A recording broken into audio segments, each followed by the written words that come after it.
My name is Bill Edgett, and I'm an alienated parent. Today, I'm not even sure what the date is. This is my custody and access week. And currently, my children aren't here with me, which is a violation of our divorce agreement and a criminal act under Section 282 of the Criminal Code of Canada, keeping a child in contravention of a court order under the age of 14. Also, it's a violation of Section 127 of the Criminal Code of Canada. Now, I've contacted, there's two officers. I believe one was Constable LeMay from the Granby Westfield Detachment of the RCMP, and the other one was Brent Allaby. And I was told that they opened a file for criminal investigation under Section 282 and Section 127. The file number is 2023-556703. Now, I did receive a call from a sergeant from the Granby Westfield Detachment on Thursday, whatever date it was in April, Thursday morning, for my lawsuit against the St. John Police Department. Again, arriving from issues of me being falsely accused and the St. John Police taking actions against me based on the false accusations and reports given to them. So I filed that lawsuit against the St. John Police Department back in 2018 for events that took place back in 2015 and 2016. 2016 was when I arrested, and I filed the lawsuit just shy of 2 years after the day I was arrested. Since then, I've been recording almost every aspect of my life. I record all my phone calls. I've got cameras inside and outside of my home because I've been accused of harming my children, and I've been investigated and cleared. Again, subject to 3 investigations by Child Protection, Police, RCMP, and in the 8 years since this process began for me back in 2015, there has not been any evidence provided by anyone, any department, any agency, any investigation, any person to corroborate the statements made by my ex. Yet, I continue to be abused and have been recognized as a victim of intimate partner violence under the Intimate Partner Violence Act of the province of New Brunswick. I've been documenting all the steps I have taken and was in the process of making a documentary about my case when I thought my case alone wouldn't go very well. So I decided to contact two men and 2 women to try and keep it equal, have their stories shared, and make a documentary called Parental Alienation and the Family Court System. I believe it was about 4 years ago I wanted to start this. It was before COVID began, and I had plans on going and doing interviews with these people in person, but was not able to interview them all because of the COVID restrictions. So I do have a number of communications with them recorded via Zoom and Messenger and other calls we've had. So during the process, there was 5 originally that were going to take part in parental alienation of the family court system. Not everyone is now willing to go forward and share their story because of the abuse they've suffered by the family court system, child protection, and the other government agencies that have helped to allow our children to be abused by this process, in the process of parental alienation. Now, the families that were going to take part were from both New Brunswick and Nova Scotia. I've had many other people from all around the world who wanted to take part and share their stories and share what they've been through. And I'd be happy to share everyone's story. And people need to know how broken the system is and how it basically destroys families. That's how it is set up to do. Which is why I started off on another project. I wanted to do a a shorter documentary on the process of parental alienation called Destroying Families, because there was a family that were being so badly abused by the system. It's almost unbelievable. And after the last 2 years of being in communication with them, they still want to move forward.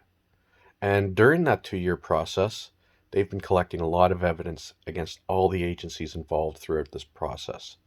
Now, this is a family in Nova Scotia, this is heartbreaking to know what they've been through and all the fighting they've done just to try and get help from these agencies that are supposed to be in place to help people. Instead, they've been abused by these agencies. So this family still wants to move forward. So I'm going to start my best and try to get more accomplished on Destroying Family and let them get their story out. So that's a family in Nova Scotia. And again, there's people all around the world who are going through the same things. I've been documenting my process quite carefully, and I have I have probably about 15,000 recorded phone calls now. I don't know how many hours of video. I have flash drives. I have a number of Facebook groups that are private, with only me and certain people able to access, so that if someone decide to come and take my computers or my phone or devices, that the information is stored not just locally, and friends have access to it to be able to share all this information, so that it doesn't get lost. And all the work that I've done to show how you can try to move forward in this process to get help won't be lost, because I was fortunate enough to find a support group in the early stages, and I was able to maintain custody and access of my children, and I had a very good relationship with my children. I learned how to deal with the trauma they were going through and the difficulties they were going through. And now one of my children has turned against me completely, and it's textbook. It's textbook. So again, like I said, right now that's my parenting time according to the divorce agreement for custody and access. And I've got a picture where their mother arrived at my home, and my daughter wanted to leave because she hates me and thinks I'm the worst person in the world, and she thinks her mother is the best person in the world. And in front of 2 RCMP officers, she walked into the house, took her brother out, and the two of them went away with her mother. So that is a clear violation of Section 282 of the Criminal Code of Canada. She enticed the children away from me in front of 2 RCMP officers, Constable LeMay and Constable Allaby. So I know how RCMP have handled cases like this in the past, and one specific case was in Alberta on December 24th of 2021, where a father did not return the child to the mother at 3:30 p.m. So by December 26th, an arrest warrant had been issued for the father under Section 282 and Section 127 of the Criminal Code of Canada. So I made my report to the RCMP officers Wednesday evening. I received a phone call Thursday morning. Today is now Saturday evening of this week. I don't know the date. It's near the end of April. It's almost the end of April, so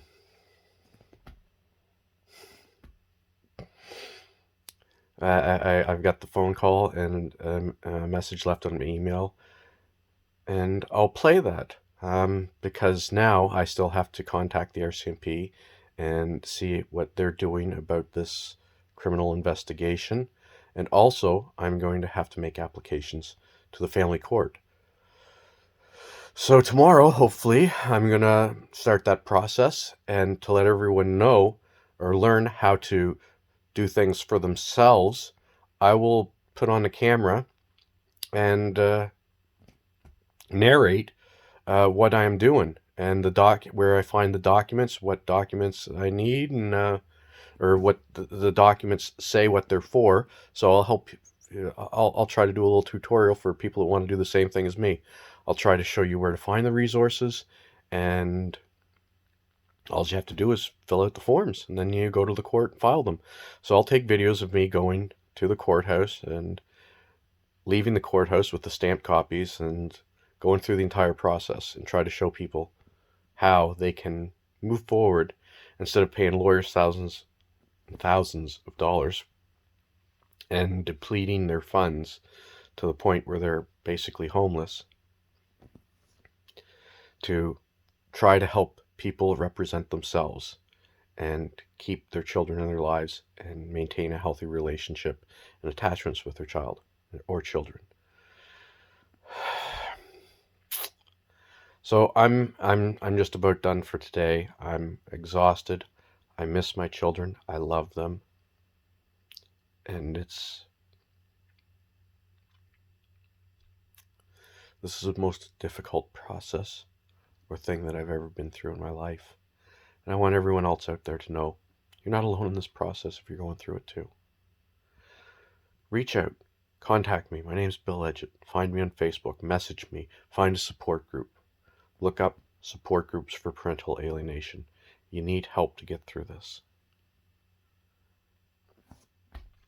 Okay, I'm good for tonight. Everyone, God bless. I hope none of you experience